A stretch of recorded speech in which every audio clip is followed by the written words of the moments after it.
Introducing D-Skin, an innovative new product to preserve and protect your discs. D-Skins easily snap onto your discs, providing a patented barrier that literally shields them from accidental abuse. D-Skin's revolutionary design allows discs to read, write, and play right through the protective skin. So preserve and protect your valuable discs. Order your supply of D-Skin today. Absolutely no. Nobody is accounting for what they're spending. Yeah. You got people and families out here in the United States that are struggling. I just paid $600 worth of utility bills in 1 week. Yes. All right? I haven't got enough money to feed my family, but I make too much to get food stamps. I don't even make $10 an hour. Right. Now, if you took that money and subdivided it between the taxpayers in this country, we would stimulate the economy. You know why? Because we'd go out and pay off bills, pay off tax debts, create jobs, and buy stuff that we need. Caller. That's how you stimulate the economy. I'll take my answer off the phone. Thank you. Appreciate it. From okay. And I understand that frustration. Quite frankly, I'm equally frustrated as you are. I'm not necessarily in your particular experience or circumstance to be that frustrated by, but I'm frustrated too. But it's because of the misconceptions out there that things were done that are misunderstood. We did not give the $700 billion for the purpose of lending money. That was never in the program. It was misconstrued initially and put together with the suggestion by the Secretary of Treasury that we would be buying what we called dirty assets, defective mortgages and securities that were held in these banks, that the government would find a way to create a market, buy them in, take them off the balance sheets of banks so that the banks could continue to function normally. Did you support that?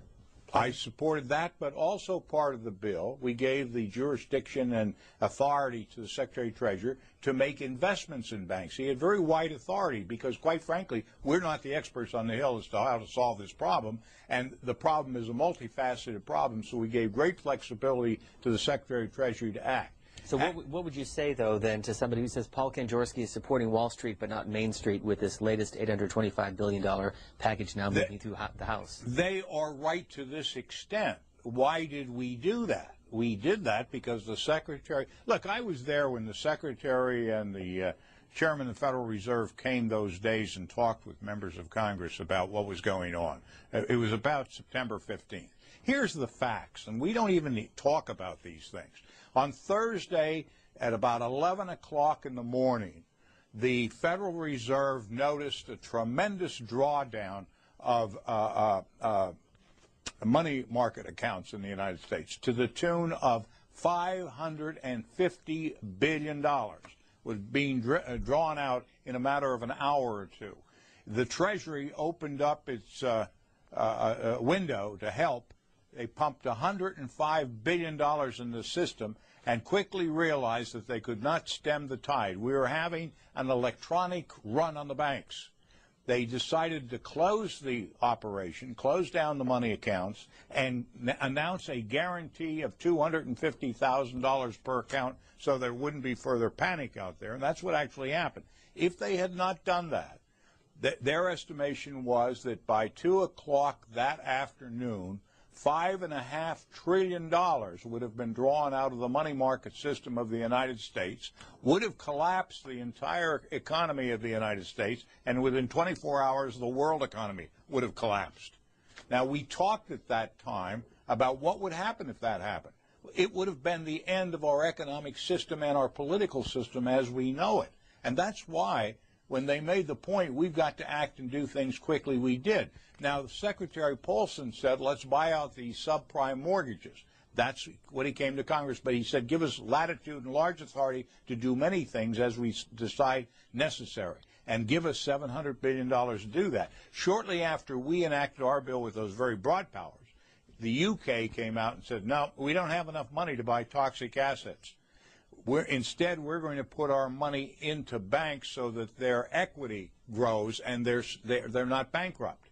And so the UK started that process, and that's true. It was much cheaper to put more money in banks as equity investments than to start buying their bad assets, because it became early determined that we'd probably have to spend $3 or $4 trillion of taxpayers' money to buy these bad assets. And we only had $700 billion. So Paulson made a complete switch, went in and started putting money in buying securities and reinvesting in the banks of the United States. Why? Because if you don't have a banking system, you don't have an economy. And although we did that, it wasn't enough money, and as fast as we did that, the economy has been falling. And the reason last week, we're really no better off today than we were 3 months ago, because we've had a decrease in the equity positions of bank because other assets are going sour by the moment. Now, we've got to make some decisions. Do we pour more money in? To what extent that money goes in? I myself think we ought to take the time, analyze where we are, have the people understand. When you listen to a lady that just got off the telephone, she is near panic, and she doesn't think her government's acting properly or acting in her behalf. I think it's important that we start informing that lady as to what really were the facts, what happened, and get input from her. Maybe she has a better idea. You know, we're not any geniuses in economics or finance, we're representatives of the people. We ought to take our time, but let the people know this is a very difficult struggle. Somebody threw us in the middle of the Atlantic Ocean without a life raft, and we're trying to determine what's the closest shore and whether there's any chance in the world to swim that far. We don't know.